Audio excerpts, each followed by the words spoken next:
Depuis des millénaires, une grotte attendait le retour des hommes.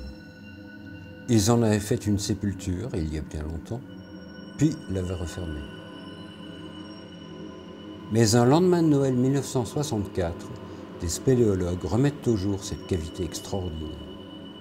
Un véritable cadeau du Père Noël. La caverne portera son nom. Parmi eux, un homme verra sa vie complètement façonnée par cette grotte. Cet homme, c'est Guy de Flandre.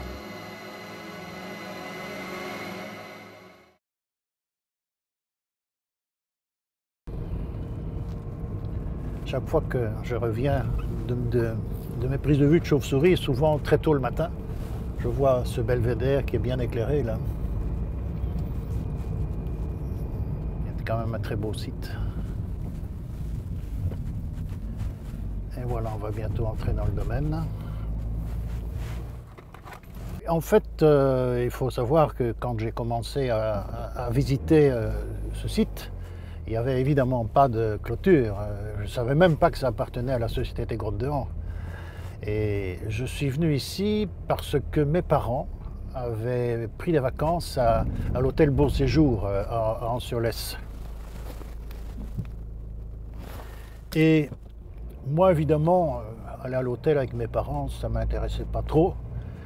Ce qui fait que, un peu en cachette, je suis venu me balader ici dans le coin. Et par le plus pur des hasards, je suis tombé sur une crevasse qui est évidemment la crevasse du Tropico. Et ça m'a beaucoup intrigué. Et puis je me suis arrangé pour avoir une lampe de poche. J'avais, je pense, aux alentours de 14 ans à l'époque. Et j'ai essayé d'aller dans ce gouffre avec des moyens complètement dérisoires et en prenant évidemment beaucoup de risques. Ce qui fait que j'étais tellement impressionné par la verticalité en fait du gouffre que j'ai renoncé quand même à aller plus loin, heureusement d'ailleurs. Mais je peux quand même dire que c'est un peu là qu'est née cette espèce d'attirance étonnante que j'ai eue très jeune donc pour le monde souterrain. Pour Guy de Flandre, cette attirance se transforme rapidement en passion. Il s'intéresse particulièrement aux chauves-souris, qui hibernent chaque hiver dans le Tropico, et il y revient régulièrement pour les baguer afin de les identifier. Mais cette passion ne s'arrête pas là. En 1964, il part en France avec des amis spéléologues pour une expédition dans le gouffre Berger, considéré à l'époque comme le plus profond du monde, pour tenter d'en repousser les limites. Et à ce moment-là, la France a estimé qu'il y avait trop de risques sans doute. On est venu nous dire qu'il fallait arrêter cette expédition, qu'on ne pouvait pas prendre plus de risques, que le temps allait se gâter, ce qui ne fut pas le cas. Et nous sommes revenus ici en Belgique, tous ensemble, avec les chercheurs de Wallonie, qui était le groupe spéléo avec lequel nous étions associés. Et je les ai invités le 26 décembre à baguer des chauves-souris avec moi dans la crevasse du Tropico. Et en arrivant ici dans la crevasse, il y avait des vapeurs d'eau qui montaient. Et évidemment, un spéléo sait très bien que quand il y a des vapeurs d'eau qui montent, ça veut dire qu'il y a du vide, etc. Et donc voilà. Mais l'objectif, c'était de baguer. Donc je suis descendu dans le Tropico avec une partie de l'équipe et j'ai commencé à cueillir, puisque les chauves-souris sont accrochées au plafond, j'ai commencé à les baguer, à les vérifier, à noter l'espèce, le sexe, l'âge éventuel, s'il y avait des défauts dans l'aile, enfin bref. Et je ne voyais pas arriver deux de mes collègues. Je me dis, mais qu'est-ce qu'ils font ?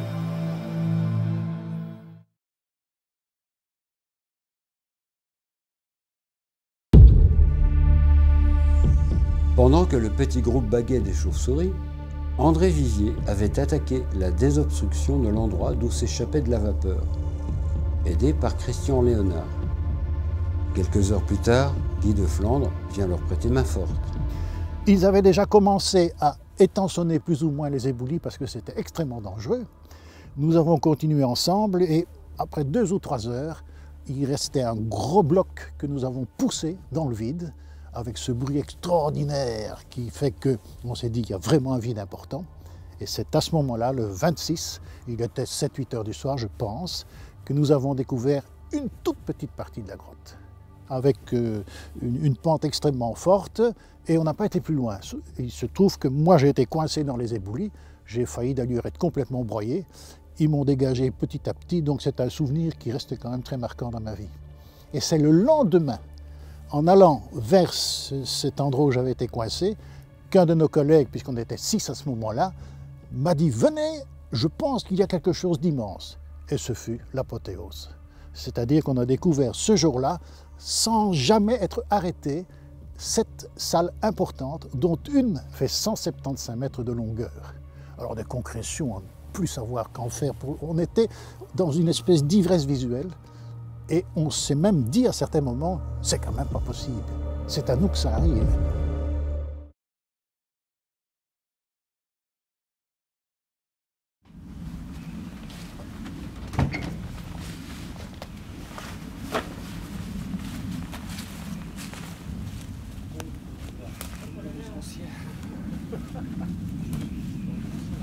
Il faut savoir que quand on est descendu pour la première fois dans cette grotte et qu'on a réalisé toute son importance, sa dimension, la quantité de concrétion, je pense qu'en tout cas dans mon esprit, sûrement, l'idée est venue que cette grotte devait être réservée à la recherche.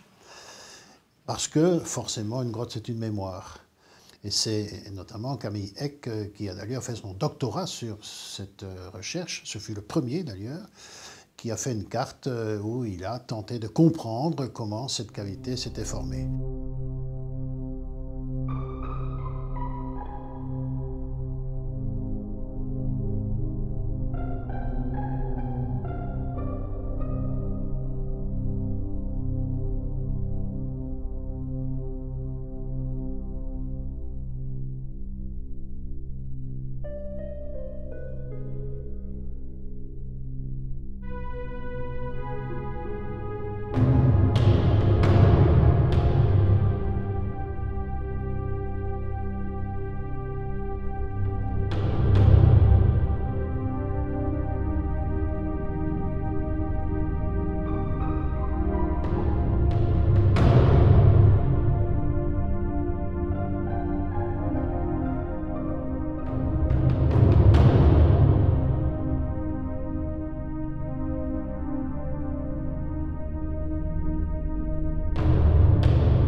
Cette salle est évidemment extraordinaire.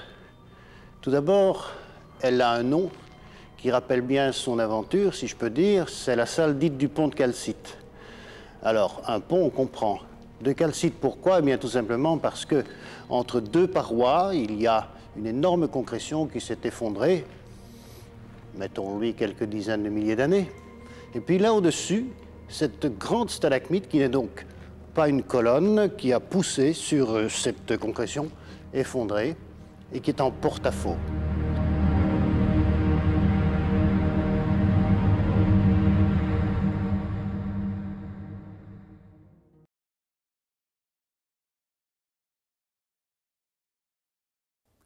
L'idée que cette grotte n'était pas seulement un domaine souterrain merveilleux, mais c'était aussi une espèce de mémoire qu'il fallait interroger, nous est venue assez vite.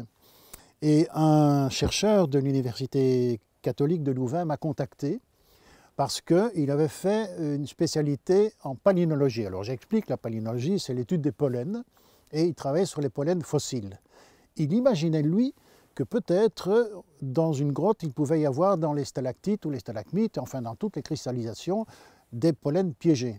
En fait, notre démonstration était assez simple. On voulait démontrer que les pollens qui tombaient en surface descendaient sous terre assez rapidement et que ceux qu'on pouvait recueillir sous terre étaient bien la représentativité de la flore de surface. Pourquoi ? Parce que grâce à cela, étant donné qu'ils étaient emprisonnés dans les stalactites, les stalagmites et toutes les cristallisations, nous pouvions reconstituer l'histoire de la végétation sur des milliers d'années.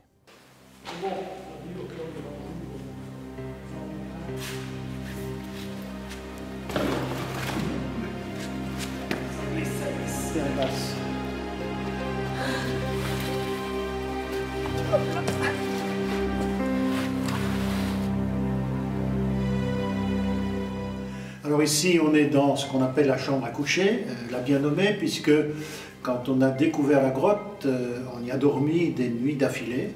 Bon, ça c'est pour le nom de la salle. Et c'est ici aussi que, comme il y a des stalactites qui sont particulièrement bien alimentées, j'ai commencé à mettre une station de mesure avec les différents paramètres, c'est-à-dire mesurer l'acidité de l'eau, la charge en matière dissoute, et enfin quantité d'autres choses. Et surtout, on piégeait des pollens, puisque c'était essentiellement ce que je voulais faire comme manipulation, c'est démontrer avec mon collègue Bruno Bastin, qui était d'ailleurs mon formateur et mon maître à l'université, de démontrer que les pollens arrivaient bien dans les gouttes d'eau, ce qui fut fait.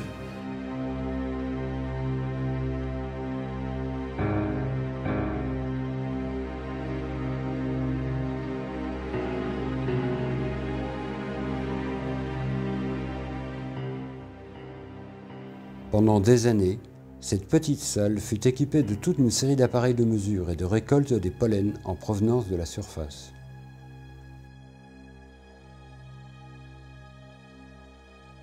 Afin de déterminer l'âge des pollens fossiles, des carottages étaient effectués dans les planchers stalagmitiques. Puis, chaque couche était datée par le géologue Yves Kinif. C'est comme ça qu'on a formé véritablement une équipe à trois. Yves nous donnait des dates, donc ça calait nos analyses dans le temps, et Bruno et moi, on essayait de déterminer la végétation qui se trouvait en surface pour pouvoir évidemment expliciter les paysages végétaux qui s'étaient déroulés pendant des millénaires au-dessus de la grotte, ce qui fut évidemment tout à fait passionnant.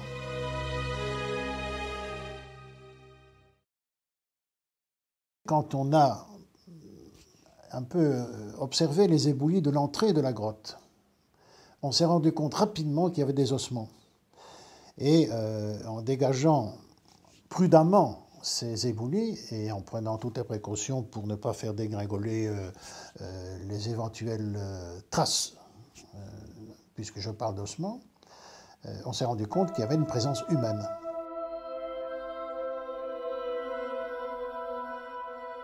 Une fouille a été effectuée en 1965 et 1966. Ce n'est qu'en 2013 que ces ossements appartenant au moins à 3 adultes et à 2 enfants ont été datés d'environ 2800 ans avant notre ère.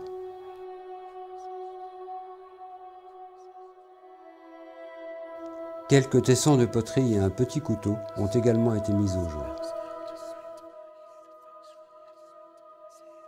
Je viens de regarder un peu le matériel archéologique qui vient de la grotte du Père Noël, toujours dans le massif de Boine.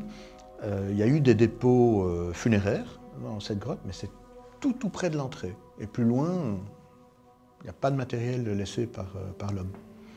Donc ils vont quand même pas très loin. À mon avis, il devait avoir un peu peur quand même, et puis ils n'avaient pas les moyens d'éclairage qu'on a. Ce qui a permis de dire que forcément, la grotte avait déjà été découverte, une entrée, et qu'elle avait sans doute été refermée, et nous sommes ici au néolithique, et que c'était probablement une sépulture. Donc les premiers visiteurs de cette entrée, restons bien à l'entrée, c'était quand même il y a plusieurs milliers d'années.